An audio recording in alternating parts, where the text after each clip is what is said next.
Hello students. तो आज से हम लोग कोऑर्डिनेट ज्योमेट्री स्टार्ट कर रहे हैं। कोऑर्डिनेट ज्योमेट्री का टॉपिक है स्ट्रेट लाइन। ठीक है, इस वीडियो में हम लोग स्ट्रेट लाइन के इंपॉर्टेंट क्वेश्चंस को डिस्कस करेंगे। तो पहला क्वेश्चन क्या है, if x1 x2 x3 as well as y1 y2 y3 are in GP. कहने का मतलब है कि ये जो x1 x2 x3 दिया है ये जीपी में है, ठीक है, और y1 y2 y3 भी जीपी में है। तो आप लोगों ने पढ़ा होगा जीपी की सीरीज कैसे दिखती है, ए आर स्क्वायर ऐसे ऐसे चलती है ना। तो और ये क्या बोला आगे, विथ सेम कॉमन रेशियो। तो कॉमन रेशियो जो इस वाले जीपी का है वही इस वाले जीपी का है। तो लेट कर लेते हैं, let common ratio be R. R हमारा कॉमन रेशियो है, इस वाले के लिए भी इस वाले के लिए भी। तो आप ध्यान से देखें x2 कब आया होगा, जब x1 में r का मल्टीप्लाई किया होगा तो x2 आया होगा। देख लो यहाँ से, है ना। दूसरा टर्म कब आएगा, जब r का मल्टीप्लाई करेंगे पहले वाले में। तीसरा कब आएगा, जब r स्क्वायर इसमें मल्टीप्लाई करेंगे तब। ठीक है, वैसे ही x2 कब आया होगा, जब इसमें r का मल्टीप्लाई किया गया हो, मतलब x1 r। ठीक है, x3 कब आया होगा, जब x1 में r स्क्वायर का मल्टीप्लाई किया गया होगा, है ना, इस वाले से। अब इसी तरह इसमें ध्यान दें, y2 कब आया होगा, जब इसमें r का मल्टीप्लाई किया गया होगा। ठीक है, और y3 कब आया होगा, जब इसमें r स्क्वायर का मल्टीप्लाई गया होगा। तो ध्यान क्या रखना, r जो दोनों का है वो सेम है। ठीक है ना। अब आगे आते हैं, और क्या बोला है question, then the points p q and r। तब ये तीनों पॉइंट्स कैसे हैं हमें ये बताना है। तो क्या करेंगे, सबसे पहले इन दोनों का, ये जो दोनों पॉइंट दिए हुए हैं इसका स्लोप निकालेंगे। तो स्लोप ऑफ पी क्यू कैसे निकालते हैं, फॉर्मूला क्या होता है, y2 minus Y one upon x2 minus x1। x1 y1 x2 y2 दिया था। तो y2 की वैल्यू अभी हम लोगों ने निकाला है y1 r, y1 की वैल्यू वैसे ही रहने देते हैं, x2 की वैल्यू x1 r और x1 वैसे ही। अब इन दोनों में क्या कॉमन दिख रहा है, ऊपर में y1 मिल रहा है तो r माइनस वन, और नीचे x1 मिल रहा है तो यहाँ पे r माइनस वन। ये दोनों कैंसिल, तो क्या आ गया, y1 अपॉन x1। ठीक है, ये पी क्यू का स्लोप आ गया। अब क्यू आर का स्लोप निकालेंगे। ठीक है, स्लोप ऑफ क्यू आर क्या फॉर्मूला होगा, y वाला ऊपर लिखते हैं। ठीक है ना, ध्यान से देखें, क्यू x2 y2 है, ये x3 y3, तो क्या होगा y3 minus y2 upon x3 minus x2। ठीक है, तो y3 की वैल्यू क्या है, y1 r square minus y2 की value y1 r upon x3 की वैल्यू क्या है, x1 r square minus x2 की वैल्यू x1 r। अब इन दोनों में क्या कॉमन है, y1 मिल रहा है और एक r भी मिल रहा है, तो y1 r क्या बचा, r माइनस वन, और नीचे x1 भी कॉमन है r भी कॉमन है, तो r माइनस वन। तो ये ध्यान से देखें कैंसिल, ये r भी कैंसिल, तो क्या आया y1 अपॉन x1। तो यहां से हम देख रहे हैं पी क्यू का स्लोप और क्यू आर का स्लोप दोनों क्या है, y1 upon x1 y1 upon x1 same है। तो सेम है, तो इसका क्या मतलब है, इसका मतलब ये है कि ये जो तीनों पॉइंट्स हमें दिया हुआ था पी क्यू आर, ये कोलिनियर है। क्या है, कोलिनियर, मतलब एक ही लाइन में है, दोनों का स्लोप सेम है। तो कोलिनियर है तो मतलब किस पर लाई करेंगे ये तीनों पॉइंट्स, स्ट्रेट लाइन पर। तो कौन सा ऑप्शन मैच कर रहा है, लाई ऑन स्ट्रेट लाइन। तो option number A is the right answer.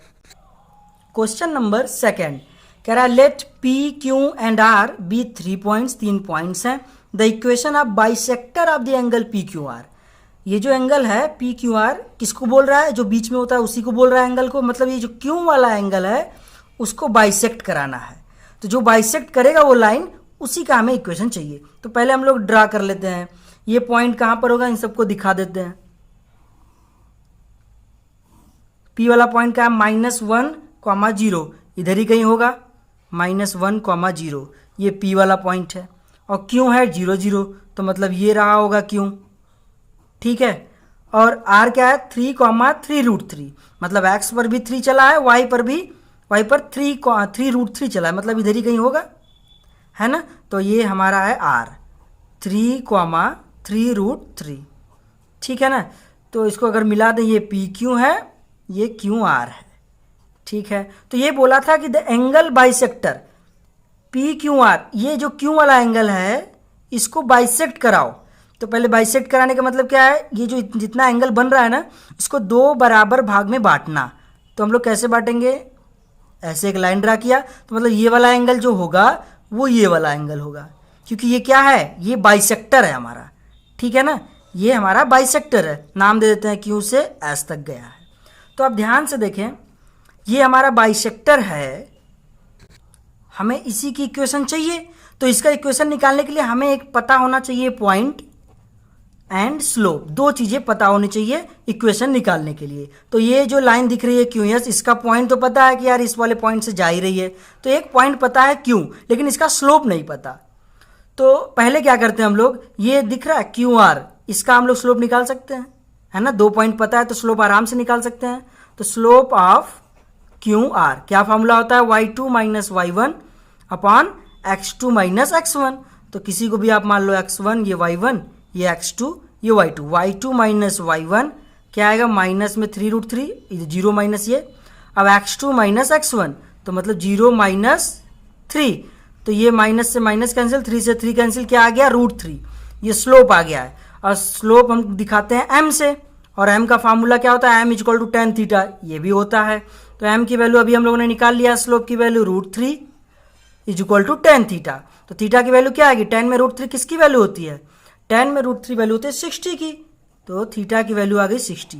ये थीटा कौन सा है इसमें, ध्यान से देखिए, मैं इसका स्लोप निकाला हूं ना, तो इसका स्लोप निकालने का मतलब है कि पॉजिटिव एक्स एक्सिस के साथ कितना एंगल है, ये हमारा स्लोप होता है। ठीक है, इस लाइन का स्लोप क्या है, ये पॉजिटिव एक्स एक्सिस के साथ कितना एंगल बना रहा है, 60 डिग्री, तो ये हमारा 60 है। अब ध्यान से देखें, ये जो लाइन है ये टोटल एंगल कितना होता है, 180। ठीक है ना, इसमें से ये 60 है तो ये टोटल कितना होगा, 180 में से 60 घटा दें तो कितना आ गया, 120, ये टोटल।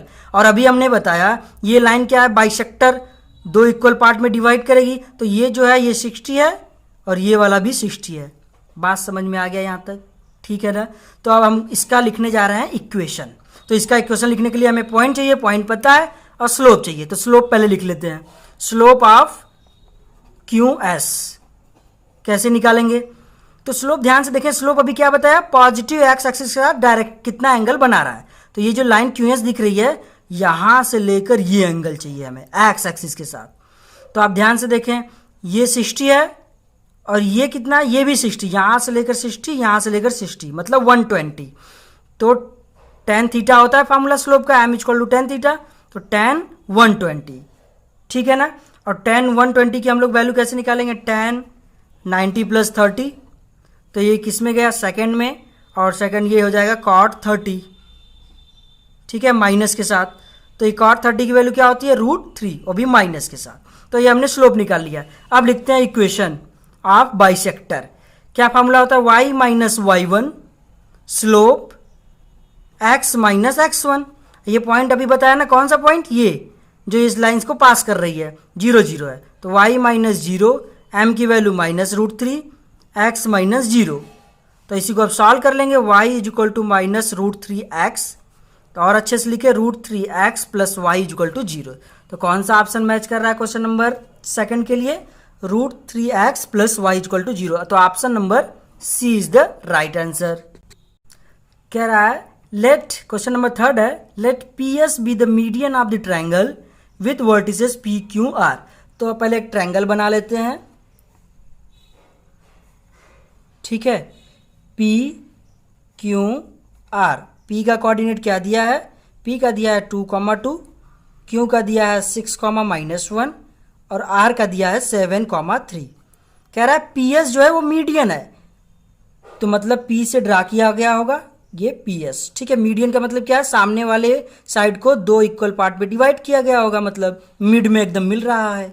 ठीक है, मीडियन का मतलब मिड में, पी से एस तक, क्यू आर वाले साइड पर। तो ध्यान से देखिए, एस कैसे निकालेंगे, मिड वाले फॉर्मूले से निकाल लेंगे। 6 और 7 कितना हो जाएगा, 13/2, और इसको भी ऐड करो, 3 में से 1 गया 2, 2/2 मतलब 1। ये एस का कोऑर्डिनेट आ गया। तो क्या बोला, the equation of the line passing through 1, -1 and parallel to P S. तो कह रहा है एक लाइन है जो पी एस के पैरेलल में है, मान लेते हैं ये है, ठीक है, ये पी एस के पैरेलल में है और इस वाले पॉइंट से पास कर रहा है, मान लेते कहीं पर है, यहाँ पर 1, -1 से पास कर रहा है। तो इसकी इक्वेशन चाहिए। तो अभी हमने बताया लाइन की इक्वेशन निकालने के लिए हमें दो चीज़ें चाहिए, एक पॉइंट चाहिए और एक स्लोप चाहिए। पॉइंट तो दिया है, तो इसका अब हमें स्लोप निकालना है। और हम लोगों ने पढ़ा है कि अगर दो लाइंस पैरेलल हैं, जो इसका स्लोप होगा वही इसका स्लोप होगा। तो हम लोग क्या करेंगे, पी एस का स्लोप निकाल देंगे तो इसका भी स्लोप आ जाएगा। तो अब निकालते हैं स्लोप ऑफ पी एस। कैसे निकालते हैं, अगर दो पॉइंट दिया हो तो वही y2 - y1 upon x2 - x1, किसी को भी आप मान लें, ये x1 y1, ये x2 y2, y2 - y1 1 - 2 और फिर x2 - x1 13/2 - 2। सॉल्व करेंगे, 1 - 2 मतलब -1, ये 2 2 4, 13 में से 4 जाएगा 9/2, 2 को ऊपर भेज दे रहे हैं। तो क्या आ गया स्लोप, -2/9। और यही स्लोप किसका है, इस वाले का, जिसका हमें लाइन का इक्वेशन चाहिए। तो रिक्वायर्ड इक्वेशन ऑफ लाइन क्या होगा, y - y1। अब देखिए ये पॉइंट है x1 y1, क्योंकि यही फॉर्मूला होता है, y - y1 m x - x1, इसी में रखना है। तो y - y1 -1 है तो ये +1 हो गया, इक्वल टू m की वैल्यू -2/9, यही इसका भी होगा, x - x1 की वैल्यू 1। अब इसी को अब क्या करना है, बस सॉल्व करना है, 9y + 9 - 2x + 2। तो ये क्या हो गया, 9y, ये 2x है और प्लस 2x और 9 में से 2 गया 7, तो +7 equal to 0। 2x + 9y + 7 equal to 0। तो ऑप्शन मैच करा लेते हैं, 2x + 9y + 7 equal to 0। Option number D is the right answer. Question number 4 कह रहा the extremities of the diagonal of parallelogram are the points ये and ये। तो मतलब एक पैरेललोग्राम बनाते हैं, ठीक है, और क्या बोल रहा है, एक डायगोनल, तो ये डायगोनल बना दिया। कह रहा द एक्सट्रीमिटीज ऑफ डायगोनल, मतलब ये डायगोनल के एक्सट्रीमिटीज, इंड पॉइंट्स क्या दिए हुए हैं, ये 3, -4 और एक दिया है -6, -5। If the third vertex is -2, -1, तीसरा वाला वर्टेक्स दिया हुआ है क्या है, -2, -1। तो किसी को भी आप तीसरा मान लो, इसको चाहे इसको, इसी को भी मान लेते हैं, -2, -1। तो कह रहा है then the fourth vertex is, चौथा वाला हमें बताना ये, ठीक है, x, y। तो हमें यही चाहिए। तो आप ध्यान से देखें, जब भी पैरेललोग्राम में 3 साइड पता हो, 3 वर्टेक्स पता हो, तो चौथा वाला निकालना बहुत आसान है। कैसे निकालेंगे, ये जो डायगोनल के अलॉन्ग है उनको आप ऐड करें और इससे सब्ट्रैक्ट करें। ध्यान से सुने, जो डायगोनल के अलॉन्ग वाले हैं उनको ऐड करें और फिर इसको सब्ट्रैक्ट करें। तो 3 - 6 ऐड करो तो क्या आएगा, 3 - 6 और फिर इसको सब्ट्रैक्ट करना है, तो ये -2 है तो +2 हो जाएगा, ठीक है ना। तो ये x का कोऑर्डिनेट आ गया। अब इसी तरह इसको और इसको क्या करो, ऐड करो, -4 + 5 और इसको सब्ट्रैक्ट कर दो, -1। तो बस इसी को आप सॉल्व कर लो। तो 2 3 5, 5 में से 6 जाएगा -1 और ये -5 + 5, तो ये 0, -1, 0। तो option number B is the right answer. Question number 5 कह रहा है 2 mod x + 3 mod y is less than or equal to 6। The area in XY plane enclosed by that. मतलब इससे जो भी एरिया इनक्लोज हो रहा है उसी को हमें बताना है XY प्लेन में। तो पहले इसको हम लोग ड्रॉ करेंगे, ठीक है। तो हम लोगों ने पढ़ा है mod x पॉजिटिव कब ओपन होता है, जब x की value greater or equal to 0 हो और y की value greater or equal to 0 हो, तब ये दोनों पॉजिटिव के साथ ओपन होते हैं। तो हमने ये कंडीशन लेट कर लिया है कि अगर ठीक है ग्रेटर आर इक्वल टू 0 है, तो ये कैसे दिखेगा, 2x + 3y और हम इसको इक्वल मान लेते हैं। क्यों, क्योंकि अब हम इसको ड्रा करेंगे, ठीक है ना। ड्रा करेंगे तो एक लाइन मान लेंगे, तो लाइन के लिए इक्वलिटी का साइन जरूरी है, ये इनइक्वलिटी का साइन था। तो कैसे इसको ड्रा करेंगे, x की वैल्यू आप 0 रखें तो 3y इक्वल टू क्या आ जाएगा, 6। तो y की वैल्यू क्या आ गई, 2, तो इधर ही होगा। तो x की वैल्यू हमने 0 रखा था तो y की वैल्यू 2 आ गई। अब y की वैल्यू 0 रख दो तो 2x इक्वल टू 6, तो मतलब x इक्वल टू 3 आ गया। तो x इक्वल टू 3 आ गया y को 0 रखने पर, ठीक है। तो इसकी हमने लाइन ड्रॉ कर ली, मिला देते हैं, तो ये लाइन ड्रॉ हो गया। तो ये क्या रीजन है, x इज ग्रेटर देन 0 और y भी ग्रेटर देन 0, मतलब ये वाला x ग्रेटर देन 0 और y ग्रेटर देन 0, तो मतलब ये एरिया हमारा है रिक्वायर्ड एरिया, इसी का हमें एरिया बताना है, और ये तो 0,0 है ही। तो अब इसका रिक्वायर्ड एरिया क्या होगा, एरिया ऑफ, ये तो ट्रायंगल बन रहा है राइट एंगल वाला, है ना, क्या फॉर्मूला होता है 1/2 बेस इंटू हाइट। बेस हमारा ये है, कितना डिस्टेंस है ये, 0 से 3 चला है मतलब 3 डिस्टेंस है, हाइट 0 से 2 चला है मतलब 2 चला है, 2 से 2 कैंसिल, 3 स्क्वायर यूनिट हमारा आंसर होगा। तो कौन सा ऑप्शन मैच कर रहा है, option number A is the right answer. Question number 6 कह रहा है the sides of a triangle are, ये 3 साइड्स दिए हुए हैं, ठीक है, तो बोल रहा है कि देन द ट्रायंगल इज, तो ट्रायंगल कैसा रहा होगा।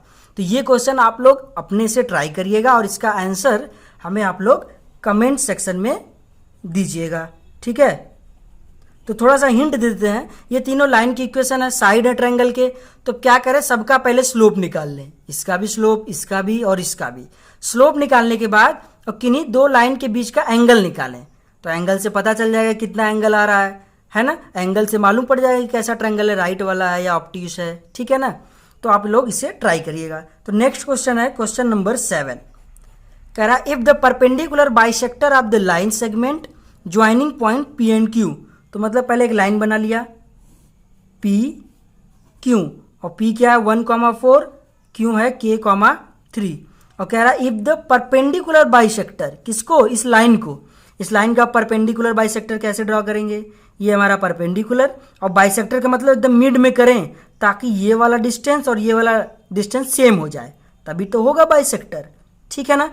तो आप ध्यान से देखो, ये एकदम मिड में किए होंगे, तो मिड फार्मूले से इन दोनों के, तो ये वाला कोऑर्डिनेट आ सकता है, कैसे निकालते हैं, दोनों को ऐड करें और 2 से डिवाइड, तो 1 + k/2, और 4 और 3 7, 7/2, तो ये आ गया हमारा मिड वाले फार्मूले से इसका कोऑर्डिनेट। और हमसे क्या बोला है, हैज y इंटरसेप्ट -4, तो इसका y इंटरसेप्ट -4 है, ठीक है। और कह रहा है then a possible value of k, तो k की हमें वैल्यू बतानी है। तो सबसे पहले क्या करेंगे हम लोग, इस वाले लाइन को, जो परपेंडिकुलर लाइन है, इसकी इक्वेशन निकालेंगे। तो इसकी इक्वेशन निकालने के लिए हमें 2 चीजें चाहिए, एक पॉइंट चाहिए और एक स्लोप चाहिए। तो पॉइंट तो हमें दिख रहा है और स्लोप अभी हमें को निकालना है। तो इसका स्लोप कैसे निकालेंगे, सबसे पहले हम लोग पी क्यू का स्लोप निकालेंगे, स्लोप ऑफ पी क्यू, ठीक है, मान लेते हैं m1 है, तो कैसे निकालेंगे, y2 - y1 से, तो ये x1 y1 x2 y2, तो 3 - 4 -1, और फिर x2 - x1 k -1, तो ये स्लोप आ गया पी क्यू का। हमने पढ़ा है कि m1 × m2 = -1, ये m1 क्या है, ये पी क्यू का स्लोप है, m2 क्या है, ये जो परपेंडिकुलर वाला है इसका स्लोप है। तो ये कंडीशन तभी होती है जब दोनों लाइन परपेंडिकुलर हो, तभी के लिए। तो m2 अब आराम से निकाल सकते हैं इसका, तो m2 कैसे आएगा, यहाँ से -1/m1, -1/m1 की वैल्यू क्या है, -1/k-1, तो उसको ऊपर भेज दिया, तो इससे कैंसिल, तो क्या आ गया m2 की वैल्यू k-1। तो मतलब हमें इस वाले लाइन का परपेंडिकुलर बाइसेक्टर का स्लोप पता चल गया और पॉइंट यहाँ से निकाल लिए थे। तो अब आराम से इसकी इक्वेशन लिख सकते हैं।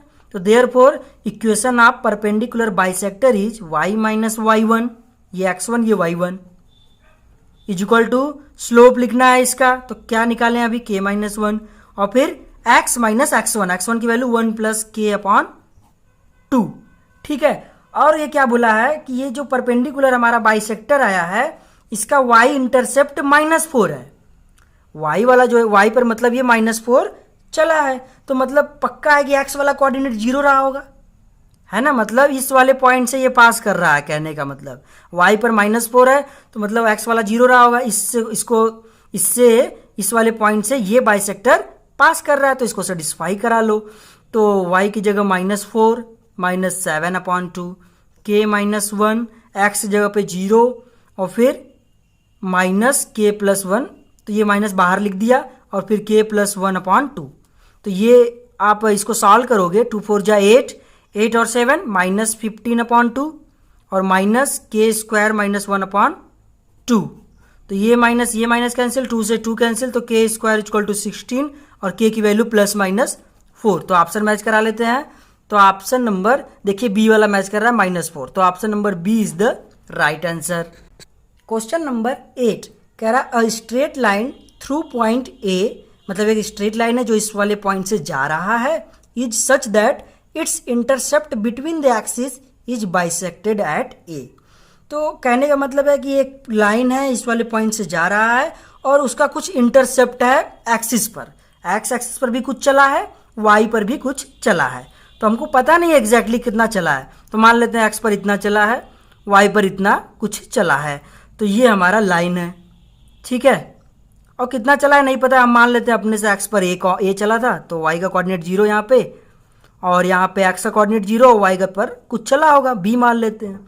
और यही वाली लाइन ए से भी पास कर रही है थ्रू पॉइंट ए। अब ए कहीं भी हो सकता है, लेकिन आगे क्या बोला था, इज बाइसेक्टेड एट ए। ये जो लाइन है वो ए से बाइसेक्ट हो रहा है, तो ए मतलब एकदम मिड में रहा होगा, तभी तो ये बाइसेक्ट किया। बाइसेक्ट का मतलब दोनों को, इस वाले लाइन को दो बराबर भाग में बांट दिया, 2 इक्वल पार्ट्स में, तो ये मतलब मिड में रहा होगा। तो ए का कोऑर्डिनेट हमें पता है, तो ये मिड में है, तो ये मिड फार्मूला लगा सकते हैं। यहाँ से कैसे लगाते हैं, a प्लस 0 मतलब x1 प्लस x2/2, तो a प्लस 0/2 ये किसके इक्वल होगा, मिड वाले के, मतलब 3 के। और इसी तरह 0 प्लस b मतलब y1 plus y2/2 is equal to mid वाले के 4 y के। अब यहाँ से आप देखो तो a की वैल्यू क्या आ गई 6, और यहाँ से b की वैल्यू 2 4 जा 8। ए और बी पता चल गया, इंटरसेप्ट मतलब पता चल गया। तो हमने लाइन की इक्वेशन पढ़ी है, इंटरसेप्ट फॉर्म में क्या होती है, x upon a plus y upon b equal to 1। ये लाइन की इक्वेशन है इंटरसेप्ट फॉर्म में। तो ए पर कितना चला है, मतलब x पर चला है 6, तो x अपॉन 6 प्लस y अपॉन बी की वैल्यू 8 इज इक्वल टू 1। आप इसे आप फिर इसको एलसीएम लोगे तो ऑप्शन मैच करेगा, option number C, 4x plus 3y plus 24। तो option number C will be the right answer. Question number 9, a straight line through origin O meets the line. 2 लाइनें दी हुई हैं और एक तीसरा लाइन है जो ओरिजिन से जाते हुए इन दोनों लाइन को मीट कर रहा है। कहाँ पर, ए और बी वाले पॉइंट पर। फिर कह रहा है then O divide this segment A B in the ratio. जो ओ है वो ए बी को किस रेशियो में डिवाइड कर रहा है, ये हमसे पूछा है। तो पहले इन लाइन को हम लोग ड्रॉ करेंगे। तो पहला लाइन कैसा दिख रहा है, इसको अगर अच्छे से लिखें, 4x plus 3y minus 10 equal to 0, ये पहला लाइन है। और दूसरा क्या है, 8x प्लस 6y प्लस 5। इसमें अगर हम 2 से डिवाइड कर दें, ठीक है, तो 2 से डिवाइड करेंगे तो आएगा 4x, 2 3 जा 6, और इसमें 2 से डिवाइड करेंगे तो 5/2। अब ध्यान से देखें, इसमें x का कोफिशिएंट, y का कोफिशिएंट, इसमें भी वही है, इसमें भी वही है, सेम है। तो ये दोनों लाइंस कैसे हैं, पैरेलल हैं, ठीक है। जब भी कोफिशिएंट सेम हो x और y के, तो इससे पता लग जाएगा कि दोनों लाइंस कैसे हैं, पैरेलल हैं। तो हम लोग पैरेलल लाइन को ड्रॉ करें। तो अब हमें ये नहीं पता पहली वाली लाइन किधर है, ऐसे है या ऐसे या फिर ऐसे या ऐसे। तो हम लोग लाइन ड्रॉ कैसे करते हैं, x की वैल्यू आप 0 रखें तो y का कोऑर्डिनेट मिलेगा, है ना, फिर y को 0 रखें तो x का कोऑर्डिनेट मिलेगा। तो आप लोग रखेंगे तो ऐसा लाइन ड्रॉ होगा एक, ठीक है। ये लाइन है पहली वाली, मतलब 4x plus 3y minus 10 equal to 0। अब इसी तरह इसमें भी x की वैल्यू 0 रखे तो y मिलेगा, y 0 रखोगे तो x मिलेगा। तो ये कुछ ऐसा मिलेगा आपको लाइन, ठीक है। तो ये किसकी लाइन है, सेकेंड वाली, 4x प्लस 3y प्लस 5/2। तो अभी बोला था एक तीसरा लाइन है जो o से पास कर रहा है, ओरिजिन से, ठीक है। मान लेते हैं ये ऐसे पास कर रहा होगा, तो ये कह रहा है, तो फिर ये जो तीसरा लाइन है कट कर रहा है ए और बी पर। तो मतलब ये ए पर पहली वाली लाइन को, दूसरी वाली लाइन को बी पर कट कर रहा है, मीट कर रहा है, ठीक है ना। तो ये बताना है कि ये ओ ए और ओ बी का रेशियो हमसे पूछा था। तो ओ ए कैसे निकालेंगे, ये तो परपेंडिकुलर डिस्टेंस दिख रहा है इस वाले लाइन पर, है ना। तो परपेंडिकुलर डिस्टेंस निकालते हैं, ओ का कोऑर्डिनेट हमें पता होता है 0 0। तो हम लोग ओ ए निकाल रहे हैं। कैसे निकालते हैं, इसमें वैल्यू को पुट कर देते हैं एक्स वाई की जगह, तो ये 0 हो जाएगा, ये 0 हो जाएगा, माइनस 10 आएगा। तो मॉड में लिखते हैं -10 अपॉन ए स्क्वायर प्लस बी स्क्वायर, तो 4 का स्क्वायर और 3 का स्क्वायर, तो 16 और 9, तो ये आ गया 10 अपॉन 5, है ना। ये पॉजिटिव हो जाएगा, मॉड से निकालेंगे तो ये आ गया हमारा 2। ये ओ ए की वैल्यू आ गई। अब ओ बी निकालें तो इसका भी परपेंडिकुलर डिस्टेंस होगा इस वाले पर। तो ये पॉइंट जब इसमें सेटिस्फाई कराएंगे तो क्या बचेगा, 5/2 अपॉन नीचे क्या है 4 का स्क्वायर 3 का स्क्वायर रूट में, तो वही 5 आएगा फिर से मॉड में। तो आप ध्यान से देखिए तो क्या आ जाएगा 5 अपॉन, तो 5/2 और ये उल्टा हो जाएगा 1/5। तो ये 5 5 कैंसिल, 1/2 आ गया। तो दोनों काम से क्या पूछा था, ओ ए/ओ बी रेशियो, मतलब डिवाइड करना है। तो 2/1/2, तो आप ऊपर भेज दोगे तो 4 आ जाएगा, नीचे 1 आ जाएगा, तो रेशियो आ गया 4:1। तो कौन सा ऑप्शन मैच कर रहा है? Option number D is the right answer. Next question है क्वेश्चन नंबर 10, कह रहा है if P is the length of perpendicular from the origin. P जो है परपेंडिकुलर लेंथ है ओरिजिन से इस वाली लाइन पर। तो अभी हमने सीखा ना परपेंडिकुलर लेंथ कैसे निकालते हैं, जैसे ये निकाले थे। तो लाइन हमारा इस बार कुछ ऐसा है, तो ओरिजिन इसमें से डिस्पाई कराएंगे, तो x और y की जगह 0 हो जाएगा, इसको इधर भेजें तो -1 बचेगा, मॉड में -1/√ओवर a² प्लस b²। तो ये क्या है? x का कॉफिशिएंट है हमारा ये, तो मतलब 1/a² प्लस y का कॉफिशिएंट 1/b, तो उसका स्क्वायर। ठीक है, यही हमसे अब पूछा था, तो इसको आप अच्छे से लिखें। p इक्वल टू मॉड से बाहर निकालेंगे 1/√ओवर 1/a² प्लस 1/b²। अब स्क्वायरिंग कर दें दोनों तरफ, तो ये p² हो जाएगा और ये रूट हट जाएगा, तो इसको इधर भेज दे रहे हैं, इसको इधर भेज दे रहे हैं, तो 1/a² प्लस 1/b² इधर चला आया और ये p नीचे आ गया, तो 1/p², क्योंकि अभी हमने स्क्वायर भी किया है, तो ये हमारा आंसर होगा। तो 1/p² equal to 1/a² plus 1/b²। तो option number B is the right answer. ठीक है, तो अगर आपको वीडियो समझ में आया हो तो वीडियो को लाइक करें, चैनल जरूर सब्सक्राइब करें और जो नीडी स्टूडेंट है उन्हें जरूर शेयर करें। मिलते हैं नेक्स्ट वीडियो में नए क्वेश्चंस के साथ, तब तक के लिए थैंक यू।